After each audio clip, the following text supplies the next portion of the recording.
This might be the most important short series that you watch this year, and here's why. Everyone is going to have something bad happen at some point. I'm a physician. I'm Dr. Robin. I'm the founder of Dr. Robin School, but also have many years of experience and practice where I know you don't get away without having bad things happen. And you obviously didn't plan for them, because if you planned for them, you would have kept them from happening. And so we need to have a plan for what to do when they do happen. So starting now and continuing for weeks, we're going to be going through step by step an emergency preparedness plan for your family that's based on reality that I have seen as a physician. So go download it, drrobinschool.com/YouTube, where it'll be top of the page for you.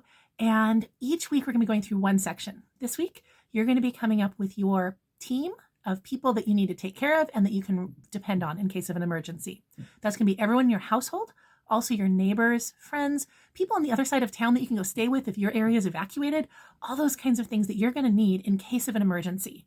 And you can go ahead and look through the rest of the pages if you like, or you can follow along with me. And each week we're going to be covering the next section. It's going to get trickier. This is the beginning. And we're going to go into a lot more detail of exactly what you want to think about so that you're prepared and feel calm and confident, and your kids do too.